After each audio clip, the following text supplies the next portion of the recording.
Hello guys, അപ്പോൾ ഇന്ന് weekend ആയിട്ട് നമുക്കൊരു ഫുഡ് ബ്ലോഗ് കണ്ടാലോ. ഇത് അഞ്ചലുള്ള ആലയം റെസ്റ്റോറൻ്റ് ആണ്. സോറി, വെളിയിലത്തെ വീഡിയോ എടുക്കാൻ പറ്റിയില്ല, മറന്നുപോയതാട്ടോ. ഫുഡ് പ്ലേറ്റ് ആദ്യമേ വന്നത്. അത് കഴിഞ്ഞിട്ട് അമ്മ ചോറാണ് ഓർഡർ ചെയ്തത്. നല്ല ഊണാണ് ഇവിടുത്തെ. ആൻഡ് ഇവിടുത്തെ ഹോസ്പിറ്റാലിറ്റി വളരെ നല്ലതാണ്. ചോറ് നല്ല ടേസ്റ്റ് ഉണ്ടായിരുന്നു, നല്ല വിശപ്പായിരുന്നു. അത് കഴിഞ്ഞിട്ട് പൊറോട്ടയും ഗോബിയായിരുന്നു ജാനു ഓർഡർ ചെയ്തത്. ഞാൻ ബിരിയാണി ആയിരുന്നു. ബിരിയാണിയാണല്ലോ നമ്മുടെ ഫേവറേറ്റ്. എന്തൊക്കെ ഉണ്ടെങ്കിലും നമ്മൾ ബിരിയാണി മാത്രം ഓർഡർ ചെയ്തുള്ളൂ. നല്ല ടേസ്റ്റാണ് ഇവിടുത്തെ ബിരിയാണി. കാരണം ഇവിടുത്തെ വറുത്തിട്ടാണ് അവർ ഉണ്ടാക്കുന്നത്. അതിന് പ്രത്യേക ടേസ്റ്റ് ആയിരുന്നു. അത് നല്ല വിശന്നിരുന്നായിരുന്നു. നല്ല ഫുഡാണ് ഇവിടുത്തെ. അഞ്ചലെ ഒരു ബെസ്റ്റ് ഫുഡ് എന്ന് പറഞ്ഞാൽ അത് ആ ആലയം തന്നെ ആയിരിക്കും. ഞാൻ എപ്പോഴും പ്രിഫർ ചെയ്യുന്നത് അതായിരിക്കും.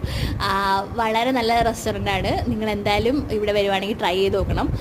ഇവിടുത്തെ ബിരിയാണി ഒരു രക്ഷയില്ല. അപ്പോൾ ഓക്കെ, ശരി, അടുത്ത ബ്ലോഗിൽ കാണാം. ബൈ.